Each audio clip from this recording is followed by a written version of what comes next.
Dragon Ball Sparking Zero marks the return of the dormant and beloved Sparking series, otherwise known as the Budokai Tenkaichi series here in the West. The last mainline entry came out all the way back in 2007 on the PS2 and the Wii. Since then, Dragon Ball has experienced somewhat of a renaissance with several theatrical releases, the Super Anime and Manga, the announcement of Daima, and several ongoing popular games. Needless to say, the landscape of today is significantly different to 2007, yet there's a lane wide open for a new immersive 3D arena fighter.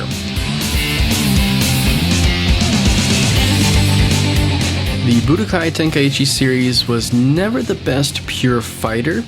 It made a name for itself as one of the best games to capture the complete Dragon Ball experience. Of course, the game focuses on fighting, but on top of that, there's the unnecessary but awesome in-game transformations, the simple yet exciting beam struggles, the unrequired character-specific dialogue, among other little details that could easily be overlooked. The Tenkaichi series did a great job of being approachable to a casual audience while being deep enough for a lifelong fan. Valid criticism can and has been made about the somewhat inflated and recycled roster, especially of BT3, but most fans were just happy with the level of variety, and for a series like this, it really does add to the immersion of being in that universe. Beyond just a brief description of what made this series special at the time, I think looking at the past can help enlighten us in what this upcoming title may be. A recent IGN interview with the producer Jen Furatani also sheds light on what the goals of this title may be. Quote, Sparking Zero is different than Fighter Z, Xenoverse, and Dragon Ball Z Kakarot. Fighter Z was created with esports intentions with 2D fighting. Kakarot was all about experiencing the story. Xenoverse had players go in as an avatar into the world. Furatani said, the focus here is to push the limits of how much a player can completely immerse themselves into the world and how intensely we can make that happen. End quote. What I gather from this quote is that the team at Spike Chunsoft aren't looking to compete with any of those other games, so that's going to inform a lot of my guesses in this video, even if a direction or choice goes against what I or you want personally. For many players, the first thing they will do is go straight into the dueling mode. You'll have your online and offline options. For offline play, you'll be able to compete against the computer, but I don't think there will be any sort of local split-screen multiplayer. Adding to this, there are several retailers listing the game as single-player offline and two-player online. I do think we will see the return of basic team battles as well as destructible point team battles. There was just something so fun about choosing between a couple of OP characters or filling out a roster full of weaklings, or maybe just Yamcha. Whether there is or is not a split screen mode, it's safe to assume there will be a lot of effort put into the implementation of an online PvP. Of course, that includes your typical 1v1 matches, but I think there's a good chance we could also see some online tournaments, with that being so Dragon Ball. On the single player side, I would imagine we see a similar set of different tournament types found in the prior entries. So you have your World Martial Arts Tournament and the Cell Games, while the Yamcha Games, the Otherworld Tournament, and the World Martial Arts Big Tournaments could be scrapped or replaced by something else. Some sort of interpretation of the Tournament of Power is a must, but I doubt we'll see a 80-player Smash Bros. Like Battle Royale. Knowing as little as we currently do, it's not out of the realm of possibility they can include some sort of 2v2 battle system, but I wouldn't get your hopes up with this seeming to be a back-to-basics, modern Sparking title. I feel that would have been the kind of thing you hint at in the trailer, which I didn't see any evidence for.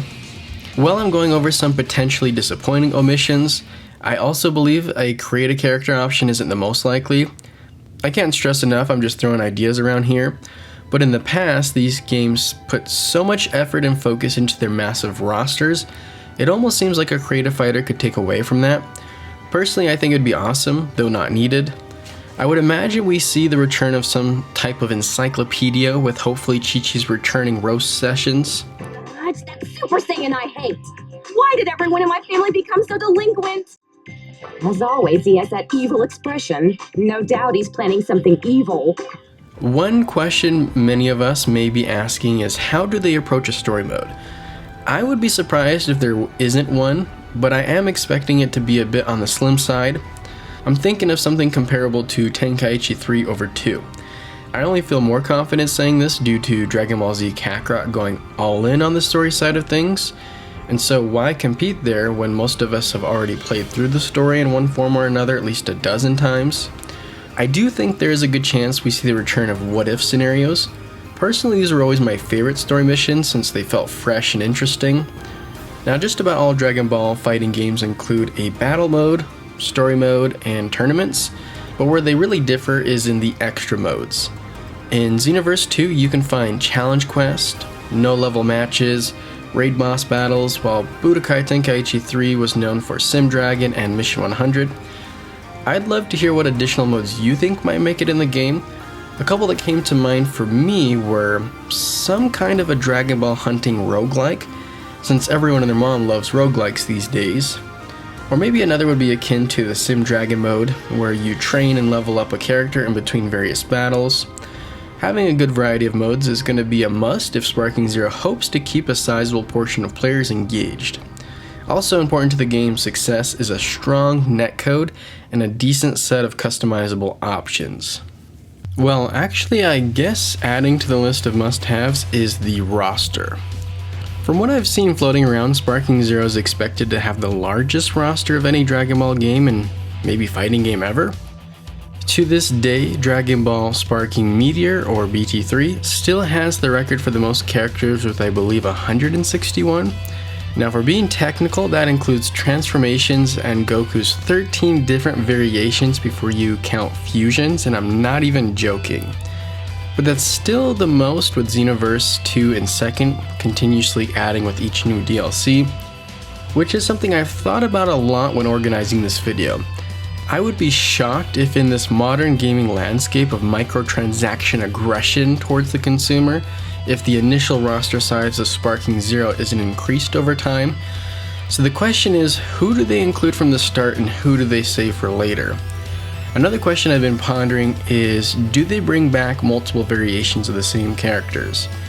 There were a few reasons why they did this to begin with. One was visuals, so of course Kid Goku from Dragon Ball isn't the same as Kid Goku from GT. Another reason they went that route was the unique movesets. Using Goku again as the best example, he has so many iconic special and ultimate moves you really can't fit them all into one character slot unless you have the option to equip different transformations and moves. Being able to swap out different movesets and transformations would definitely encourage some customization and experimentation, similar to the original Budokai games. Honestly, I could see the developers going either way on that. I do have kind of a hard time imagining how they'll approach the UI to selecting your character for someone like Goku in Super, who has 5 different Super Saiyan forms and at least 2 fusion variations, and Ultra Instinct. Speaking of which, how do you think they'll implement Goku's use of Ultra Instinct? I'm guessing it will be similar to Kaioken, where it's not a permanent form, but one requiring specific conditions that only last for a set amount of time. Continuing with different forms, I think most characters will receive a super variation, especially someone whose hair may or may not have been retconned or dyed for no good reason other than to annoy me. I wasn't sure how to go over a potential final roster without boring you and myself for 5 minutes straight just listing off names. And so how I approach this is essentially I'm going to be using the complete existing roster of Budokai Tenkaichi 3 as my baseline, and then going over potential additions and cuts. You heard that right, I believe there's a good chance we could see some cuts to make room for many of the must-have super characters. Starting with OG Dragon Ball, some potential cuts, or at least characters who may be absent from the start, include the Pilaf Machine, Devilman, Nam, Kid Chi-Chi, and Tamberline. A character like Devilman wouldn't surprise me to never make it in the final game. Well, I could totally see Kid Chi-Chi added down the line. If they were to include or re-add Kid Chi-Chi, I wouldn't be surprised if we also saw a Kid Krillin, or maybe a young adult Chi-Chi.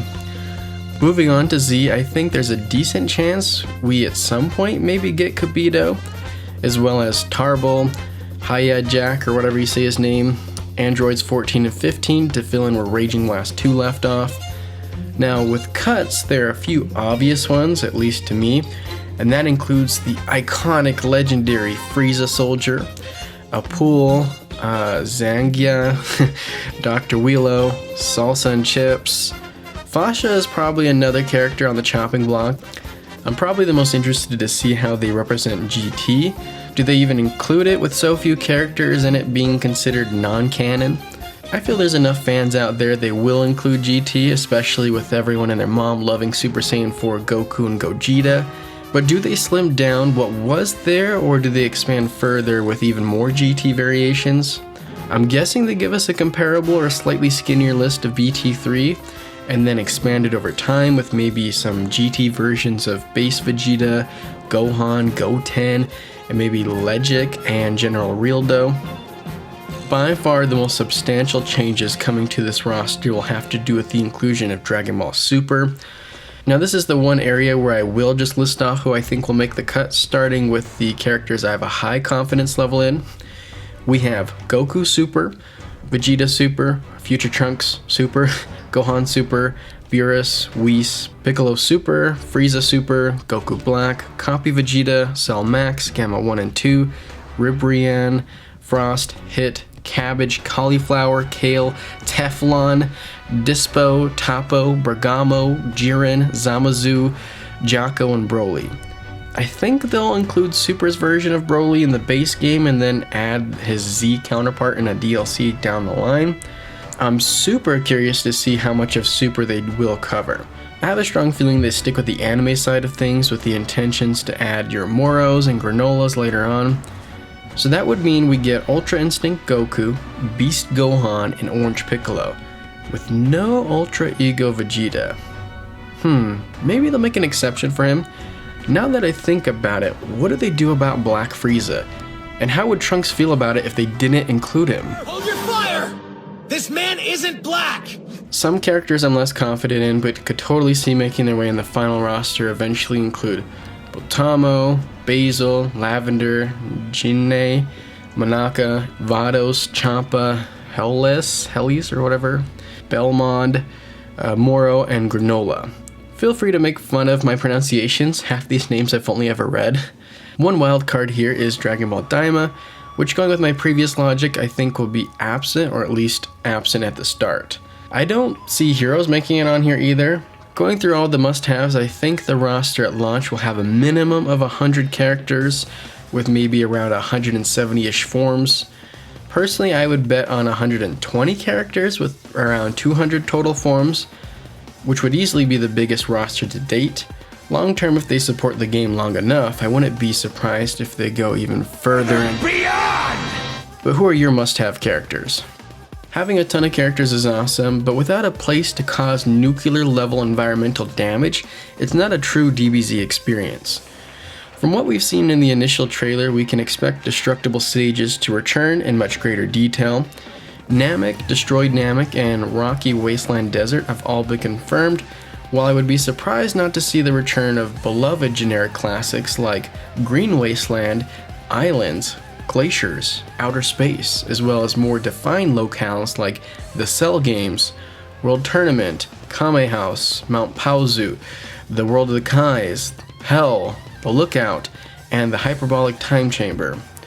Going with the theme of cutting content to make room for new stuff, I could see at least several of the following be excluded, and that's Mountain Pass, Muscle Tower, Penguin Village, Random Planet, I don't know why that was there to begin with, King's Castle, and Diablo Desert.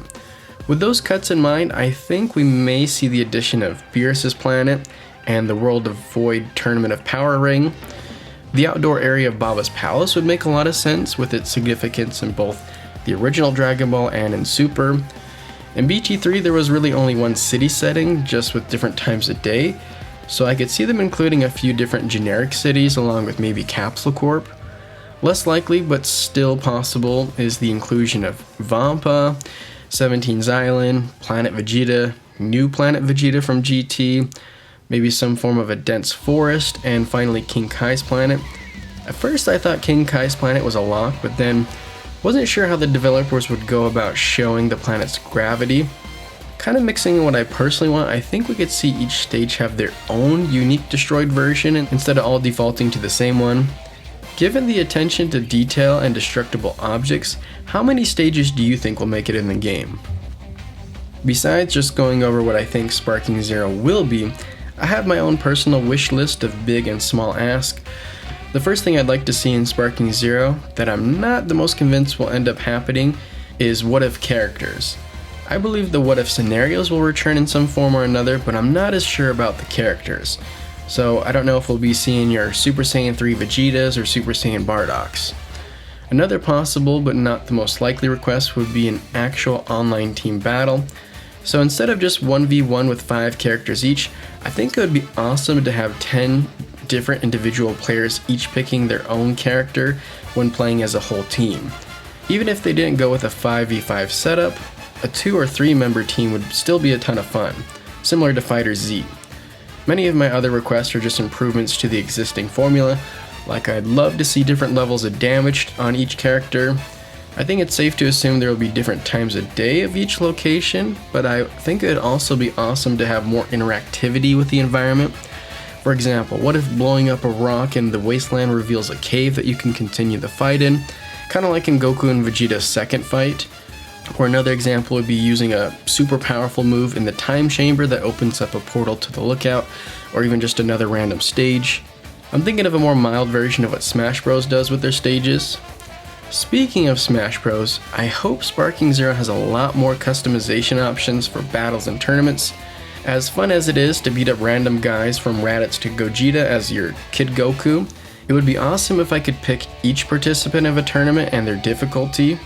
Maybe I want to set Broly as strong so I can go up against him in the finals, or perhaps do a tournament of just humans or exclusively GT characters. Oh, and I guess I could have put this in the predictions part of the video, but they better let me preview my outfit before I accidentally bring out Jackie Chun again. With all this daydreaming, when is Dragon Ball Sparking Zero actually coming out? Based on the initial teaser trailer in March of 2023, I would have guessed 2025 or 26, but with the most recent trailer of the game looking pretty far along and the news that the developers have been working on this project for 5 years already, I would actually guess sooner. In the past, this series would release in October, which sounds about right to me. It's still possible this could be a 2025 title, but I am leaning towards this year. If Sparking Zero comes out in October or Q4, it will have been over a year and a half from the game's teaser trailer, and a little under a year from its first official trailer, so that doesn't really seem like the craziest timeline to me. With Bandai known to release games on Fridays, I'm gonna say October 11th. If not October, maybe a little earlier in September or just past in November. Now, if we get a February 2025 announcement, feel free to rub it in my face in the comment section. Also, while you're commenting, make sure you leave a like and share this video with your friends so we can get the conversation going. As always, I appreciate you for watching, and until next time,